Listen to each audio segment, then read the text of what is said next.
Detalles todos los días, todas las promociones. Nuestros amigos siempre tienen actividades, sobre todo en abril, celebraciones mil. Celebraciones mil. Oye Luis, ahora queremos conversar un tema que la verdad es bastante más delicado. Y es un tema hoy día que si bien toca mucho a las mujeres, también los hombres lo sufren, que es la violencia. Violencia que uno puede vivir, por ejemplo, en sus jornadas laborales, dentro de la casa, con tus trabajadores, hoy día también en la calle. Y todo esto, lógicamente, está penalizado.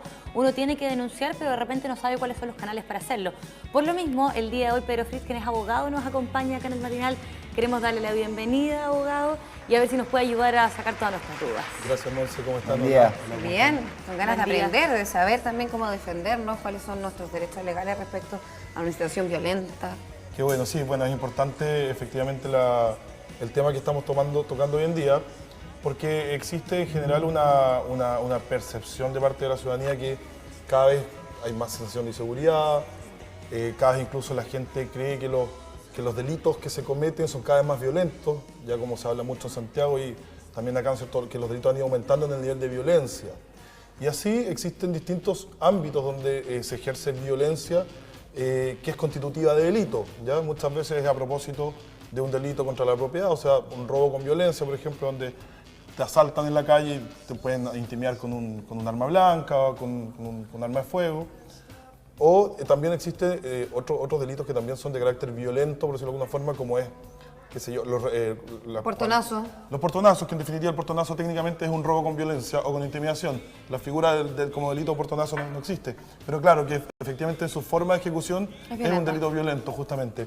Pero también existe otro tipo de violencia que se genera en la vida cotidiana, que puede ser, por ejemplo, a consecuencia de un manejo en estado de ebriedad, donde las personas terminan con lesiones graves o casos de muerte, por ejemplo, como lo que se conoce cuando hablamos sobre la ley Emilia.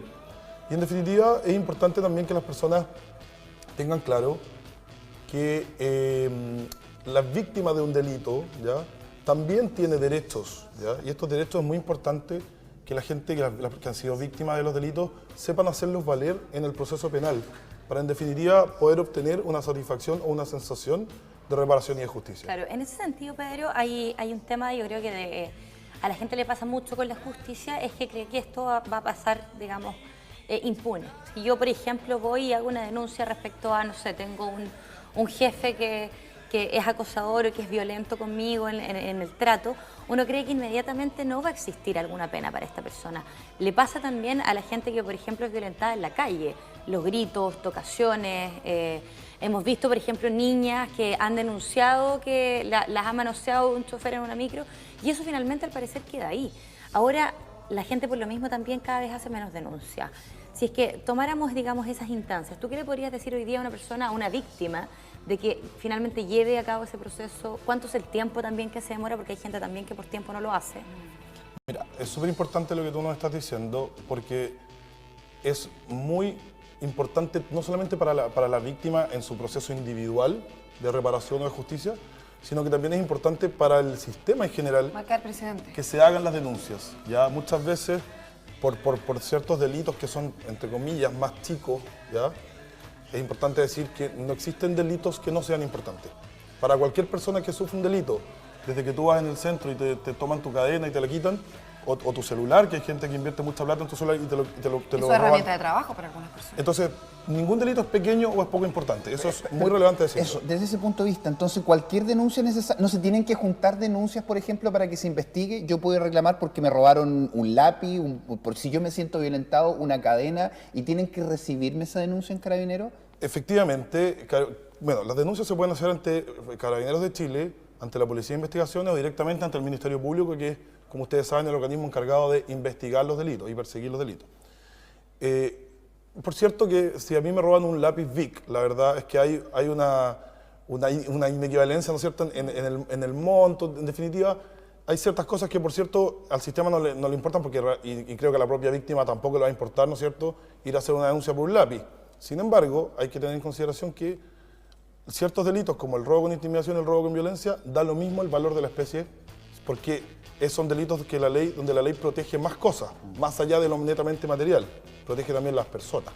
Claro, pero por ejemplo en el caso de Luis dice un lápiz Bic, pero ¿qué pasa si ese lápiz para mí tiene un valor incalculable porque me lo regaló, no sé, mi abuelo? Igual, vamos a hablar, el tema más allá de lo que vale en sí es si fue violenta la situación. Por ejemplo, mira, el otro día hubo una situación muy violenta que pasó en Lota, donde una señora, ella habló y dijo que a su perro le habían disparado su vecino. Y ella hablaba, y tuvimos la oportunidad ahí con Daniel Oces de conversar con ella, que mismos carabineros le decían, sabes que no hagas la denuncia porque al final de cuentas esto no va a llegar a ningún puerto. ¿Qué pasa con eso también? O sea, el mensaje es hacer la denuncia siempre. El mensaje es hacer la denuncia siempre. Carabineros, la Policía de Investigaciones, el Ministerio Público están obligados a recibir la denuncia. Si bien es cierto, uno entiende que a veces los funcionarios de la policía tienen ciertas nociones respecto de cómo analizar de manera preliminar una denuncia y que en definitiva si ellos con su primera percepción analizan que no hay un delito, igualmente deben dejar una constancia de lo que el ciudadano está denunciando. Y en definitiva, quien toma esa decisión es el Ministerio Público, o sea, quien hace una calificación respecto a un hecho, si efectivamente es o no una transgresión a una norma penal, es el Ministerio Público.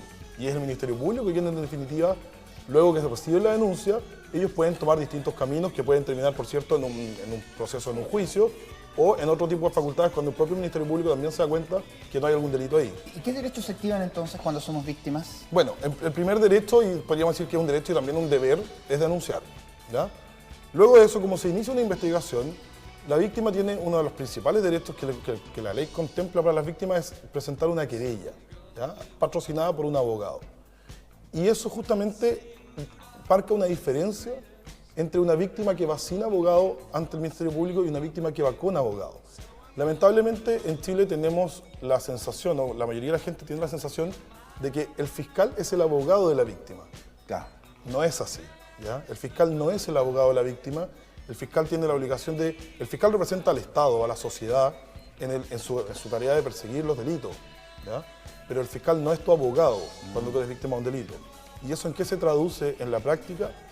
En que muchas veces los intereses de la víctima con los intereses del fiscal se distancian un poco, ¿ya? Porque el fiscal tiene, por ejemplo, por ejemplo quiere, no sé, terminar la causa de la mejor manera o lo más rápido posible y a lo mejor la víctima quiere una indemnización económica, le basta con eso, ¿me entiendes? Claro. Entonces es súper importante que la víctima pueda, de partida como principal derecho, querellarse frente a los delitos que le afectan y hacerlo a través de preparación de abogado. Y ahí Pero vamos a un ¿y punto. si no puede pagar un Eso. abogado? Efectivamente, para ciertos delitos, que son los más violentos, el Estado contempla centros de apoyo de atención de víctimas que son víctimas de delitos violentos, tanto delitos contra la propiedad o contra las personas, y también delitos sexuales, ¿ya? Que es muy importante. Y si no, también existen centros privados, ¿no es cierto?, contratar a un abogado particular para que efectivamente ejerza esa labor. Y las unidades jurídicas, por ejemplo, en las universidades, hay unidades jurídicas que dan los municipios, hay unidades jurídicas también que son por parte del Estado. ¿Todos podemos llegar o depende del poder económico que tenga cada uno? Existen centros de atención de víctimas que son estatales, que son más o menos especializados, está el del Ministerio del Interior, existe otro que es de la Corporación de Asistencia Judicial y existe otro que es especialista en delitos contra la mujer, que es del CERNAMEC. Lo que ocurre es que en esos casos cualquiera puede acceder a ellos, incluso, como le digo, están especializados, algunos son relacionados con delitos sexuales, otros con delitos violentos contra las personas. El resto de los servicios que ofrece el Estado, que en realidad es lo que la gente conoce la Corporación de Asistencia Judicial, como la mayoría de los alumnos de los abogados que representan ahí son estudiantes en práctica, que son personas que todavía no son abogados, el sistema penal no les permite a ellos litigar, pero por eso tiene estos centros especializados de atención de víctimas de delitos violentos y de delitos sexuales, que es como el que contempla también parte de la Corporación de Asistencia Judicial. Pedro, hay otra de las razones, que no sé si es mito o realidad, para que clarifiquemos un poco estas situaciones, que de repente cuando uno finalmente hace esta querella y hace esta denuncia, cuando esto, ¿no es cierto?, va en avanzada y se hace este proceso judicial, uno tiene que encontrarse con el victimario. ¿Es cierto? ¿No es cierto? ¿No es en todos los casos? Y también hay otra situación que la otra vez veía a través de redes sociales, que por ejemplo había una persona que había hecho una denuncia y en esta acta que se hizo al finalizar, digamos, la denuncia, estaban todos sus datos y esos datos los podía también ver el victimario. ¿Eso es cierto? Ya. El principio general en el sistema procesal penal es la publicidad. ¿Qué quiere decir eso? Que todos los actos del procedimiento, todas las audiencias son públicas y abiertas a cualquier persona. Por lo tanto, toda la información que se ventila en audiencia, en principio, es pública, ¿ya? Además, existe otro concepto que son los derechos de la persona que está imputada. Y el derecho de la persona imputada es conocer todos los antecedentes por los cuales a él se le está acusando. Y entre esos antecedentes, por cierto, el nombre y la información que existe respecto a las víctimas. Sin embargo, cuando efectivamente existe un justificado temor por parte de las víctimas de poder sufrir alguna represalia o han existido situaciones de amenaza, o basta con el temor, O el trauma. el trauma, la víctima puede solicitar que sus datos sean reservados. Eso quiere decir que se entregan solamente las iniciales en el proceso y que además el domicilio es reservado. Y eso lo pide el abogado que nos represente. Eso lo puede pedir tu abogado querellante y si la persona logra entrevistarse a la víctima con el fiscal y eventualmente hacer esta solicitud ante el Ministerio Público, el fiscal también lo puede disponer como una medida de protección, ¿ya? Y es importante decir lo siguiente, durante el proceso penal, la víctima no necesariamente y no tiene por qué ver a la persona que está imputada del delito por el cual ella es víctima, ¿ya? Salvo el caso de ir a un juicio oral, donde la víctima tiene que ir a declarar para que el tribunal conozca qué es lo que le ocurrió de su propia boca, pero en ese caso, si la víctima efectivamente tiene un temor de que le pueda ocurrir algo, hoy en día existen, además de los sistemas de protección de la información, se le protege el domicilio que queda de manera reservada y cualquiera de las personas que entrega esa información de domicilio comete un delito. Además pueden declarar a través de lo que se llama el biombo. Efectivamente, no sé si ustedes han tenido la oportunidad de comparecer a alguna audiencia donde se trabaja con biombo, que son biombos reales, donde queda completamente impedido que la persona que está acusada de un delito pueda ver a la persona que está declarando. Y eso es muy importante para que efectivamente la persona pueda prestar su declaración de manera tranquila. ¿En qué momento pasamos a un juicio oral, diferenciando con lo otro? Mira, ¿En qué proceso? en general, casi en todos los casos en que las penas que se pidan por parte del Ministerio Público sean penas altas, en general estoy hablando, y además también en caso que no se haya logrado durante el tiempo intermedio de investigación arribar a una de las formas, etapas o formas de término de carácter intermedia que contempla la ley. Porque muchas veces no es necesario llegar a un juicio oral porque la persona que está acusada de un delito reconoce su responsabilidad. Entonces, ¿qué es lo que pasa? Ocurre una negociación con el fiscal, donde el fiscal en definitiva lo que hace es rebajar la pena. Si en realidad él debería haberle pedido una pena de 5 años y un día por un delito, por ejemplo, de robo con intimidación, en el caso que el imputado acepta un procedimiento abreviado, el fiscal, por ejemplo, se la puede bajar a 3 años y un día. ¿Y qué pasa con la revictimización? Bueno, esa es una cuestión que es muy importante y que en fondo tiene dos matices, ¿ya?